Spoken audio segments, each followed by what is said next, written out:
It's a spooky episode we have for you today as we talk Regal's scary pricing idea, Nintendo slashing the competition this holiday, the death of Kinect, and picks on the top 5 movie horror franchises.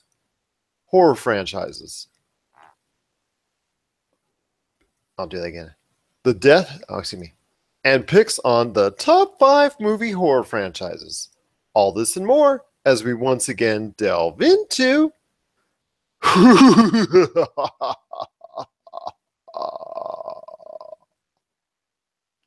pop culture cosmos. The pop culture cosmos. And we're back with another episode of the Pop Culture Cosmos. My name is Gerald Glassford from Pop Culture Cosmos and Game Source. We truly appreciate you being part of the broadcast here today. And well, we got to, whenever we're having a Pop Culture Cosmos show to break down the latest news and trends in everything pop culture, who else but my good friend, he's the man, the myth, the legend, would be joining me. He is the Michael Myers. Michael Myers of Humanica Media. It's the slasher, Josh Peterson. Happy Halloween, my friend. Hey, yeah, it's that time of year. Time to get the old costumes out and go scare some people. But you've been reading these articles about people warning their kids warning parents that people are lacing candy with marijuana, and then all the stoners are getting on there and saying that it's lies because do you know how expensive it is to make how much like weed costs? It's so expensive that they're like, we would never waste it giving it to your kids. Exactly. Precious. Yeah. So I'll ask you, what are you dressing up as this Halloween? I'm dressing up as everyone's favorite podcast host, Gerald Glassford. I don't know. I'm working on my costume right now, but I'll get back to you. Okay, it'd just be something from National or maybe a podcast celebrity or just a pop culture. Throw a Star Wars t-shirt on you and you're good to go. There we go. There you go. And for me, I think I'm just going to be dressed up as someone who just appreciates the Halloween season. Just put a box on me. I'm good to go. That's fine. I'm already there. We'll just leave it at that. I'm going to let my kids do all the trick-or-treating for me. I'm just going to have a hard time keeping up with them and see if I can snag some candy out of the bag while they're not looking. Because that's the type of guy I am. No, I'm just kidding. I'm kidding. It would just whack me over the head with the candy. Hey, the secret's out. Secret's out, man. Secret's out, indeed. We're just kidding on that. Once again, this is Gerald Glassford from the Pop Culture Cosmos. We truly appreciate it. And as always, we've got a great show lined up for you. We've got Jason Feinberg from Honeyqueen, the great podcast that he has on so many different outlets, including Apple Podcasts and more. He's going to stop by later in the broadcast with his choices on the top 5 movie horror franchises because he's such an expert on the Halloween scene. We've also got Rob McCallum with another edition of the Cosmic Crossfire. And of course, my good friend Tyler Baker from the Fantasy Football Pater podcast. He's here to recap another great weekend in the NFL. But Josh, it all starts off with us, and Regal has done something a little bit interesting. They announced plans in the near future. They're thinking of going to a different pricing scheme as far as the way they go and market the movies that they have. I can see the from the angle of both sides of this as far as the way what they want to do is they want to go ahead and movies that are not as successful or let's put it out there, bombs, either in a critical or in, let's say, a financial fashion. I'll give you an example. Suburbicon this weekend did horrible at the box office, has got a horrible movie-centric as far as grade, as far as that's concerned, which right now stands at a D-. So nobody is watching this Matt Damon flick directed by George Clooney. George Clooney. So I'll tell you what, that's a movie that they would probably target in this new pricing scheme as making it cheaper and possibly even making more attractive to audiences. I've got my own thoughts on this, but Josh, I want to start off with you. What are your thoughts on this potential pricing structure that Regal Cinemas is currently contemplating? I think it's a bad idea. I mean, obviously it's a cash grab for them. They want more money, but they're trying to lessen the blow of a potentially a potential rise in ticket pricing by saying, hey, if the movie has been in theaters for a while, it's we'll charge less for it. But what does that mean? That's still going to kill box office numbers as far as like opening weekends go and stuff like that. And because look at it this way, like it's only really going to affect like Marvel, Disney. I mean, well, Disney in general because they own all those companies, but or even like Warner Brothers, the big superhero flicks are going to be, what are you paying right now to get into a movie? About $15, give or take? The average, according across the country, is about $10. I know here in the Las Vegas market, it is right around 12 to 20, depending on if you want. Like I was talking about on a previous episode with you and I, when wanted to watch Blade Runner 2049, which is an excellent picture. Correct. By the way, yes, correct. And it is not the flop that many say they will. That it is. It's actually garnering close to. It'll probably go to about 250 million worldwide. It's the #1 movie in Japan, so all props to it. And because of all the praise it will receive by the end of the year, it may get a boost then. But let's go into that. I paid about $20 for an IMAX screening, and I will say this: it's about 12 to 20 right now going rate here in Las Vegas. But in New York, where taxes and fees and whatnot, it goes even higher. So it's definitely something to think about. I know in the LA market is pretty pricey as well. Yeah, it's $14.50 down here to get into an Edwards for just a regular time movie. So so when movie theaters announce price bumps, they're not just like minuscule like cent things. They usually raise it by $3 or $4. So you're going to be looking at almost $20 to get in to see like a Marvel film on opening weekend, or even Star Wars. And then I think that they're not going to keep their word on like what's going to qualify as a been in theaters for long enough. It's going to be 3 weeks, 4 weeks, 5 weeks, or is it going to be maybe the last week it's in theaters, they'll finally take the pricing down? Like there's no specifics coming out on any of this, but much like the video game industry, they're really, theaters are looking for any way they can to up the price of what they're selling. So, I don't know, man. I don't think it's a good idea. I'm not down for it. And it's getting so pricey that people are just gonna stop. Look at box office numbers right now; they're pretty low. So it's just down over the course of the year. I mean, September was a great month for it. October, Blade Runner 2049 is the biggest hit of the month, and of course, it did not meet expectations of the studio and many others. So that tells you right there that over the course of the year, it's pretty much down overall. Right, it's getting worse and worse all the time. So. This is gonna I think models like this are going to cause the collapse of the film industry as far as the non-straight to Netflix or DVD type approaches go. What are your thoughts? I just think it sets an unfair precedent for those films that do have or do achieve some level of success.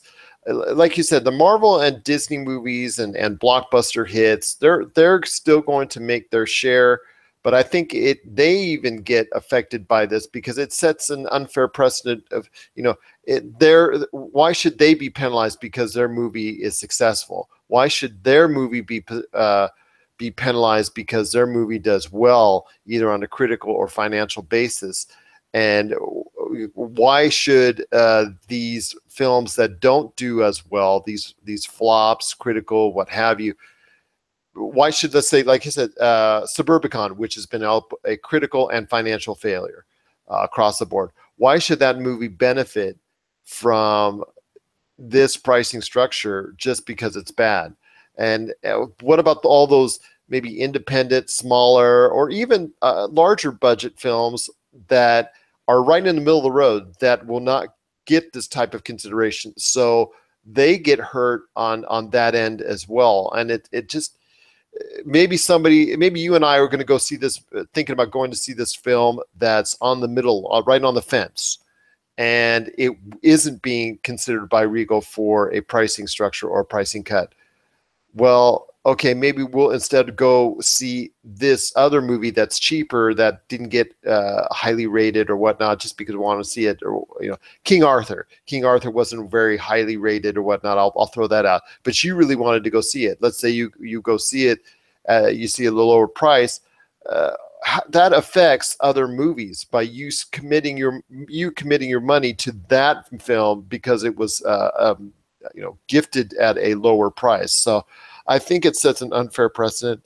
I understand why Regal's trying to do it. They're trying to help boost a sagging box office, and in the age where MoviePass is becoming now more and more of reality, which they are not truly happy with and not truly embracing. I understand them trying to look at different avenues for a revenue structure, but I think this unfairly penalizes those movies that actually do well in a critical or financial fashion. Yeah, it's, I'm not down for it. I don't think many moviegoers are down for it, and it's just because look at it, they must be hurting, because if you look at it, they've been doing all these things. They've been spending like Edwards especially has been doing all these things, spending all this money, trying to make the movie going experience better. But like and it's cool to have recliners, yeah, and a bar, but like you're reaching the point now where like I could recline in a chair and get drunk while I'm watching a movie at home for a lot cheaper than I can go to the movies. Because even like beer at the movies is expensive, man. It's even worse than going out to like a bar and just buying a beer. It's basically the mentality that when you go to a sporting event at a stadium or arenas, we have you captive. You're not going anywhere else, so we can charge you more for it.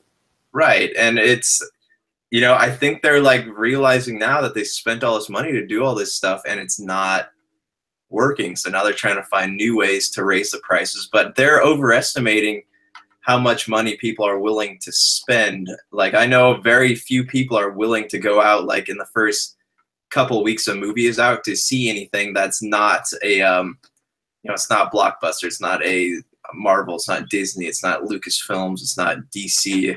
There are very few people these days willing to go out and spend $15 to see a movie like The Foreigner or whatever else, the like a romantic comedy or something. So I think they're hopefully they'll see the error of their ways, but they're going to cause the collapse of their own business. I agree with you on that. I think a pricing structure across the board would reinvigorate the box office. I think if it stayed at around $10, I think $10 is a fair price across the board, and maybe $12, $15 max for IMAX or 3D or anything special like that. And maybe even a little bit cheaper, but something that would bring in audiences more. Because tell you what, for Thor and also as well for Star Wars that I paid for Family of Four, that was close to $100, and that's just something that's got to change, or otherwise it's just going to get too costly as far as for even going to those type of movies as well. So we're not exactly thrilled with the Regal pricing idea. Hopefully Regal will consider it. Otherwise, it's going to set some dangerous, very dangerous, very, very dangerous precedents down the road. What are your thoughts on Regal's new possible pricing structure? What do you think of their new pricing idea? Do you think it's something that you're cool with? Will it entice you to go see movies more often, especially ones that didn't meet financial or critical standards? What are your thoughts? popculturecosmos@yahoo.com. Also as well, Pop Culture Cosmos, Humanica Media, and Game Source on Facebook and Twitter as well.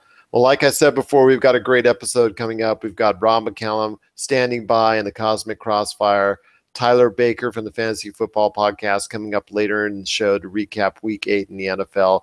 And Jason Feinberg from Hunting Queen, he's that awesome podcast of his. He's going to break down the top 5 horror movie franchises in his opinion. A little bit later in the show as well. But we've got another great song from Hyperschmidt. Tell you what, if you want to check out Chad's work, just stop on by Hyperschmidt, HyperSchmitt on YouTube. You can check out all of his great songs there, like this one. And this is about to win. And this is the Pop Culture Cosmos.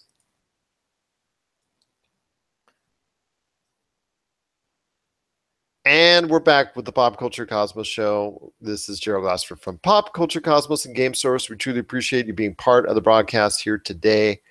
Josh, well, it's another big hit for Nintendo that just came out, both critically and it looks like it's selling very well. Super Mario Odyssey has hit stores and hit it hard with a awesome game that looks like it's getting praise universally throughout the land among gamers. It looks like it just increases that great tradition that Mario games have already. But I want to hear your thoughts. It looks like that Nintendo's holiday is looking very primed to dominate the market this holiday season once again, with not only the Switch but the Super NES Classic and all the great things, because you've still got a lot of people that are interested in getting Zelda Breath of the Wild. And now that there's Super Mario Odyssey, there's now 2 foundational reasons why Nintendo could be a strong player this holiday season.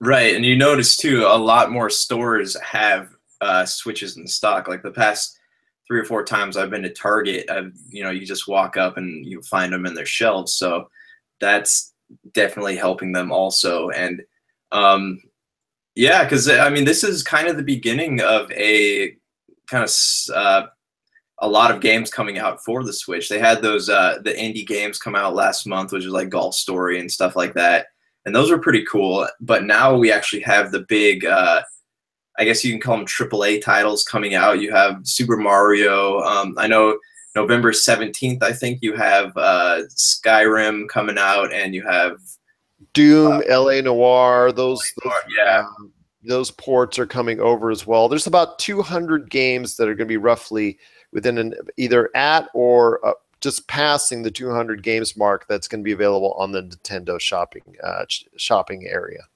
Right, and you have, you're also going to have like you have a couple of RPGs. You have Lost Sphere and Xenoblade Chronicles 2 coming out. So it's a good time. I think that Nintendo is, with the exception of the Virtual Console, they're finally listening to what the fans want, and this is what we've been waiting for. They've been, they put out arcade games, they put out re-releases of stuff, and there's a chance we'll probably, I'm sure we'll see more of those in the future. But this is people. For me, like the selling point on the Switch is the handheld, like being able to take it on the go and play. And like I would love, like back when I was playing Zelda, I would take it with me when I was traveling in the car. I had some downtime between work or lunch or whatever. I'd sit there and play, and that's the big appeal of this system. So it's rad that you can now play these games, that we played as kids or on Nintendo 64 on the go, and then when we get home, we can plug it into the TV. So the Switch is definitely a console that's worth buying, and now that there's actually games to play on it, I think that it's going to be a good season for them. They might even because PlayStation doesn't have any exclusives coming out. They had Gran Turismo, which sucked. I don't know if you've played it. I bought it and I traded it in immediately. But it was and they don't have any exclusives. Xbox doesn't. Do they have any exclusives? Well, Forza 7 and then also Cuphead. Are there 2 major exclusives right now? Obviously, they're with the Xbox One X. They're focusing on a lot of their games being 4K bumped up to 4K to match the Xbox One X specs. Yeah, and so like Microsoft has a lot going for them. They have the Xbox One X and the 4K upgrades, and you have the new backwards compatibility hitting the market. I think it already did. And they're Well, yes, the original Xbox compatibility with about a dozen games just came up this week. Yes. Yeah, so I think that and those things are all really cool, but the Switch is really the only console that's creating new content for gamers or they're not just creating, but like they're the ones releasing between now and Christmas brand new content for gamers to play, and I think that that's going to put them ahead this holiday season. New exclusive content, yes, you're right, like Super Mario Odyssey, which IGN called flawless. They never say that about any game, so they must have. What? Say that again. I'm sorry. Oh, IGN in their review they said Super Mario Odyssey was flawless, and they don't ever throw words around like that over there. No, they usually don't. It's usually best to stay away from that type of wording. So definitely some great sign on Super Mario Odyssey. In fact, that sign as far as has been repeated almost quite a bit by dozens and dozens of reviewers online when it comes to Super Mario Odyssey. I'm sorry that your experience with Gran Turismo Sport wasn't the exactly what you were looking for, but like you said, PlayStation doesn't really have outside of it an exclusive to lean on this holiday. Xbox, it's leaning on Forza heavy and Cuphead as well. Also with PUBG being kind of like an exclusive for now on consoles, but you can get it on PC, and it's because it's doing very well there. I want to ask you one last thing on this subject of Nintendo dominating the holiday season. Could the only thing holding it back is price? Because as you and I both know, there's going to be special holiday bundles that are going to be released during the holiday season. There's already a bundle that's available for Super Mario Odyssey and whatnot. I want to ask you, prices for the PlayStation 4 and the Xbox One S could go as low as $200 or below be offered by certain retailers this holiday season. That could be almost a $100, if not more, dollar difference than what the basic price structure of the bundles that could be offered by Nintendo Switch will be offered at this holiday season. What are your thoughts on, could this be something that gamers, families, consumers out there may still lean towards PlayStation, Xbox this holiday season? Will price be something that may hold Nintendo back from full domination this holiday season? See, if the gloves were on like the hands of Sony or Microsoft, I would say maybe, but I don't think so, because like what has Nintendo proven us, countless times over the past couple of years is that they have new consoles come out, or like rebranded or classic versions of their old consoles come out, and people are not only willing to stand outside the stores at 3 or 4 in the morning or even overnight to get these things, they're willing to pay a whole lot of money to get them. So I think that there's still a demand for the Switch, but there's not really enough on these consoles right now to merit someone, just because it's a price drop, to merit going out and buying one over a Nintendo Switch when all the kids and their friends are probably going to have Switches coming up this holiday season. And it's not, if there were like a game out like a new Halo or a new God of War or something, like maybe that would make a case for it, but you can't just because you're dropping the price. We always say that the price drop causes more people to buy it. Maybe it does, but they won't buy it right away. They'll probably wait until a game comes out that they actually want to play, or else it's just going to kind of sit on their shelf. But the Switch is hot, and I don't think that dropping console prices on PlayStation and Xbox is going to turn people off of buying a Switch.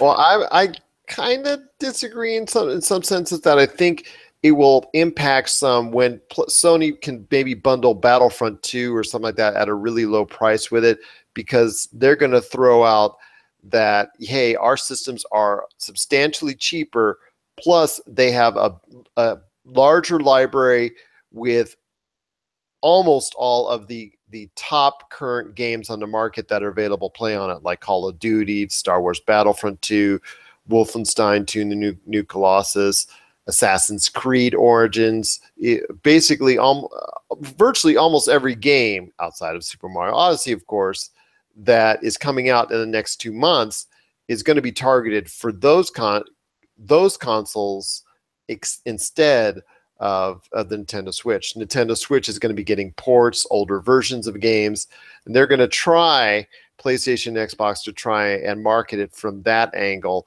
and the fact that they're $100 could be up to $100 cheaper with a bundled game. So I see it impacting a little bit, but I also agree with your assessment that Nintendo's going to do huge this holiday season with the Switch and the Super NES side by side, making it very difficult for PlayStation and Xbox to really get a hold and a good corner base of the market this holiday season. I could foresee that as well. And basically, if you're out there, Nintendo is making more systems available. Josh has seen it in the Los Angeles and Orange County area, and I've certainly seen it in Las Vegas over the past couple months. I've seen Switches at several department stores available already, and it will be in short supply as more demand comes up for it this holiday season, but it should not be as hard or difficult as it was in the past getting a Switch or a Super NES this holiday season. What are your thoughts on this holiday season when it comes to the video game console market? Do you see Nintendo dominating like never before? Or do you think it's going to be some heavy competition in the mix between PlayStation 4, Xbox, and Nintendo, especially if PlayStation and Xbox drops their prices dramatically? Share us your thoughts, popculturecosmos@yahoo.com. Also as well, Pop Culture Cosmos, Humanic Media, and Game Source on Facebook and Twitter as well.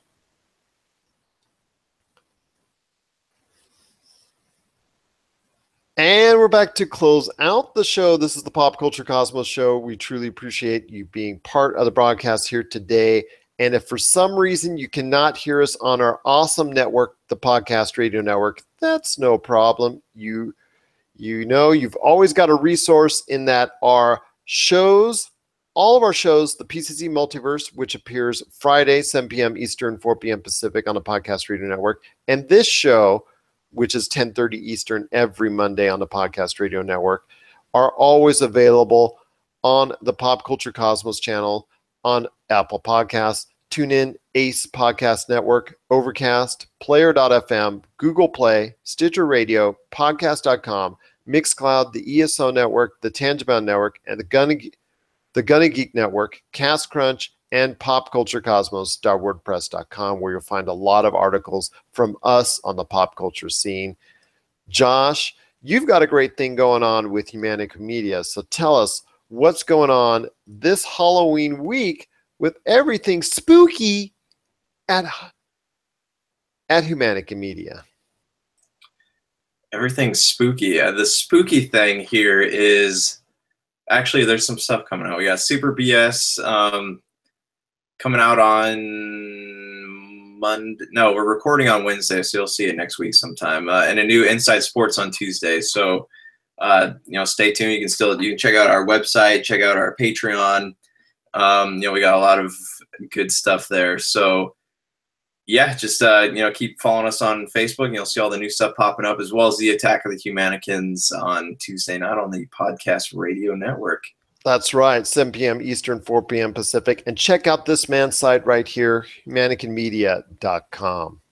Well, I'll tell you what, Josh, we talked about video game consoles earlier in the broadcast, and everything was all well and good within the video game scene. The Xbox One is still doing okay. PlayStation 4 is the number one right now in this generation. Nintendo Switch is doing strong.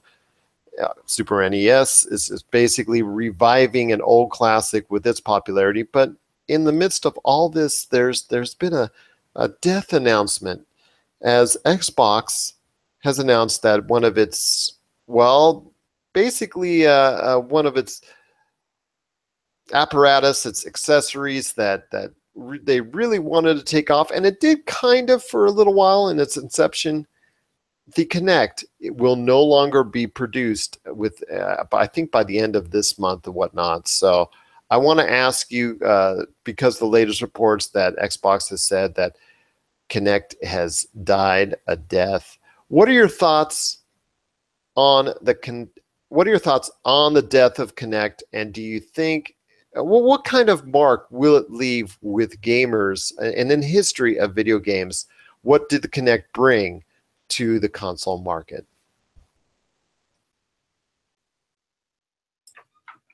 The Kinect happened in a very weird time for video games, motion gaming. Both Microsoft and Sony completely overestimated the market for that. And, while it had some, I know a lot of people really liked their, like their experiences with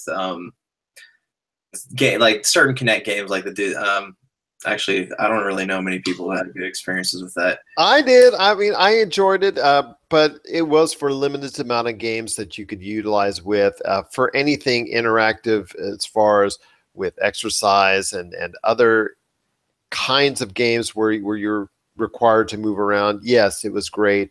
But when it tried to do something else, it really fell flat. There was not a lot of interest by major studios, and I think that was the key why it didn't ultimately see any long-term success. But I was hoping that it would expand upon the exercise and dancing games that really tried to tune in to the Kinect's marketplace. Yeah, and and like games like Just Dance and stuff like that, it worked well, but they just kind of like the Guitar Heroes and rock bands, like the music phase, it came and it went, and people eventually got tired of it. I think that there's not really not a lot of people like to get up and have to move while they're playing video games, and especially if you can just go to the gym or go running or get on a treadmill or something. It's kind of the Kinect, motion gaming is a more expensive alternative to just buying a gym pass or something, or going outside and going for a walk. So I think we're seeing a little bit of a shift there in how people are getting their exercise. Hey, it was a great idea and it was cool for a bit, and I know a lot of people still like to do move their hands across the screen to click on things or use Cortana or whatever, but God bless the Kinect, but it's just time to put it away. I think it signals the end of motion gaming. I mean, we also saw this past week Warner Brothers announcing that it's doing kaput and that it's knocking off and killing off the Lego Dimensions franchise. So I think within the past couple of weeks, we've seen signs that to what we thought and what we hoped would be major parts of the gaming scene, the Toys to Life and motion gaming scene, dying a horrible death.